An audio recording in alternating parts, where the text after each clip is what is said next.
Party nerds, party nerds, party nerds, party nerds, party nerds, party nerds, party nerds, party nerds.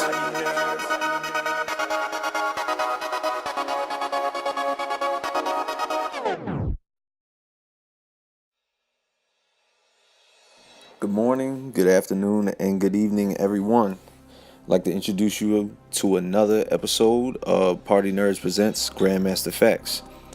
Now, what I'm going to discuss today offers a little bit of a instance in greatness in collaboration, where we didn't think, or shall we say, had no hope for an idea until a certain somebody came along and made it in its own way. This can be said for the Dark Knight series. A lot of us, most of us, did not know who Chris Nolan was until the Dark Knight series came about. For those of us that knew him for his ways to have mind-bending thrillers such as Memento and Inception, which came out in the middle of the Dark Knight series, knew that he had a way of tricking the audience to a degree where, you were going to leave the theater thinking that he just fucked with your mind. This also can be said for the current director of Guardians of the Galaxy, James Wan, who, for the most part, took a idea that was created through the MCU, and even today would have said and did say that if X-Men and the Fantastic Four were inside the MCU from the beginning, there probably would not be any Guardians of the Galaxy. So he took this non-sliver of a slightly semi-characterized space opera of a comic book and catapulted it to the atmosphere. This is a small sector of a squad of intergalactic beings and heroes that we've seen recently from a comic book that was recently given to us in the 90s. The Visionary took on the role and has exploded it into another realm, beyond a shadow of a doubt. So, with that being said, and in those types of parallels, just to reiterate what I'm saying, nobody, unless you are a die-hard comic book fan, would not have known who Hellboy was or what that was until Guillermo del Toro directed it. And I'm saying that because the interior of the comic books is hard to take what's on page, what's drawn almost in a cartoonish fashion, but in the description and pinpointed detail of the people that you see on screen, how they're taken from the comics is just amazing. And that's why Hellboy was as popular as it is, to the point where it's getting a reboot. Del Toro is not a part of it, but for a series like Hellboy to get a light that big on it for that amount of time, for people to say, hey, I want more, to have them recall it, Del Toro had to do something amazing with the first two movies that he did. In this element, we have a lot of movies coming out this year. Infinity War, we have Black Panther coming out, we have Ant-Man and Wasp coming out, we have Venom that's on the horizon. But the one that I want to talk about in particular is Aquaman. people are, for the most part, skeptical of it because, of course, it is a DC movie and their cinematic universe hasn't shined any type of favor in the hearts of their fans. Recently, with Justice League, going back to Batman vs Superman, yeah, you may get the initial views because the hype does get you there the first week, but after that first week, good God, the audiences are beating the dog shit out of it. But there's something I think that is a little different about this Aquaman role. From what I know, for anybody that does know, James Wan will be the director of Aquaman. Now you may ask yourself, okay, who's that? I don't really give a fuck who that is. But take for instance some of the movies that maybe you have saw. Namely, a movie like Saw, Saw 2, The Conjuring, The Conjuring 2, Insidious, and Insidious 2. DC and Warner Brothers, from their perspective, were getting their feelers out on who they could bring aboard to direct a lot of their solo movies. And someone who has primarily been a predicator and a pioneer in the re-evolution of a lot of horror movies that have been widely successful is in charge of Aquaman. Now, you take a minute to ponder on that for a little bit. What could he possibly do to change the minds of a DC Universe fan, Batman, Superman, Wonder Woman, Flash, to take a character like Aquaman? And even the fact that this is a new Aquaman. This is not the blonde-haired, no facial hair riding on dolphins motherfucker. This is like, for anybody that knows, in the late 90s, this is the DC Rebirth Aquaman. A little more grungy, long hair, beard. It was a transition piece, you know.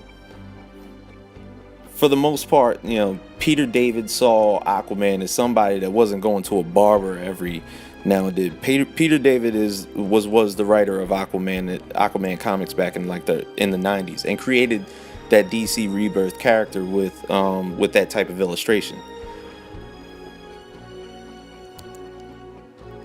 James Wan, for those that have watched most of his movies, is surreal in his approach to the audience first. He captures ways to surprise you and figures out the ways and means to detail everything there is about a current scene that will draw you in. You know, there's so many iconic characters within the Conjuring series, from the villains to the paranormal ghosts to the nun in the picture frame recently in Conjuring 2, to the horrible protagonists that were inside of Insidious, to the character of Jigsaw. And now he is going to be in charge of forming a world that we know as Atlantis, with Ocean Master and Black Manta, Mira, and namely Arthur Curry. He's added a couple more characters in there. Dolph Lundgren is also going to be in it, not as Aquaman's father, but as the king of another realm, per se. But I am highly anticipating this movie because of him. You know, I can't say that a director hasn't fucked up in the past with DC. God, I mean, it has only been a fitting, not to say disaster, but underhyped and underappreciated to the fact that of the consumer, to where I've gone in there with an open mind and DC and Warner Brothers has given me the option to close the door again and again and again. Did not this year with Wonder Woman. Now see, Wonder Woman took on a collaboration of having a female director to understand the part and the character of how she represents herself as a female. What happened there? Popularity, growth. I want to see more. You get a naive Diana that roams across the parallels of Europe, who's lived in her world for most of however long she's been alive, which is probably too goddamn many. And then all of a sudden, she's amongst mankind and does not understand their ways, and they do not understand hers. And I think it was poignant to the fact that she was extremely a diverse character, more personality than her physique. It even gets pointed out somewhat in Justice League that she is, she never really takes the league seriously. She's somewhat not of a leader. And in Wonder Woman, in some instances, she's like a nitwit, absent-minded. I see Aquaman going in a different direction. Now, yeah, we do have Jason Momoa, who is more so known for the brawn of his characters. Khal Drogo. For any of you that have seen Enter the Badlands or have seen Frontier on Netflix, he's a bruising character. Bullet to the head with Sylvester Stallone. This may be an opportunity to, show and prove what it takes. If it's not just fighting scenes for someone like Jason Momoa, which we would all love to see.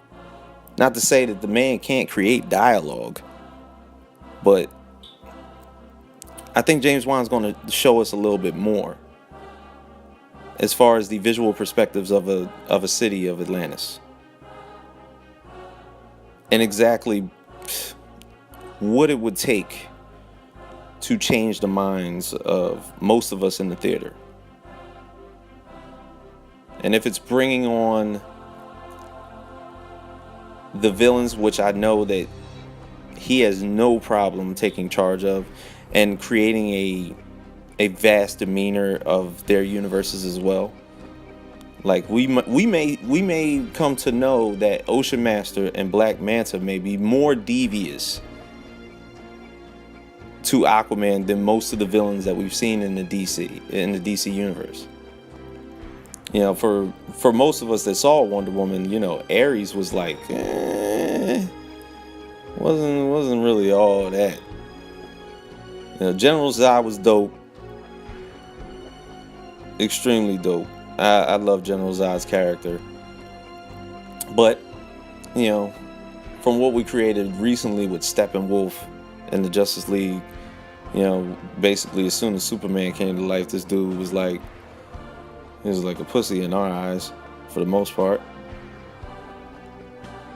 But, to have characters of thought, villainous protagonists who literally are the end beings to everything that Aquaman holds and loves. There is a reason this may be a flashback story, because, when we arise on Justice League, he doesn't even fuck with Atlantis like that anymore. Like, he's more of a let me just save who I can save. I'll just be this guy that wanders around the ocean, just picking my moments. So I believe it'll be somewhat of an origin story and a period piece. But the reason that Arthur Curry has left Atlantis, that remains to be seen. And I believe, for the most part, that James Wan will do an enormously great job.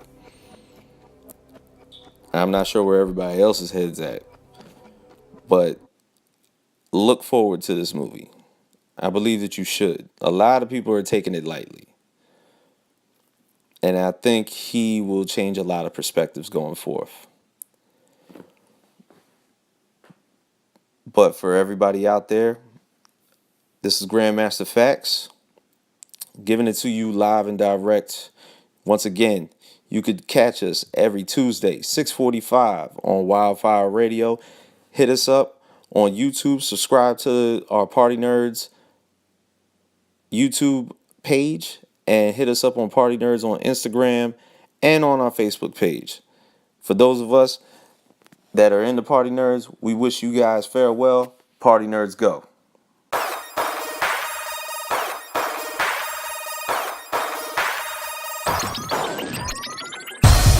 Partynerdz, Partynerdz, Partynerdz, Partynerdz, Partynerdz, Partynerdz, Partynerdz, Partynerdz, Partynerdz.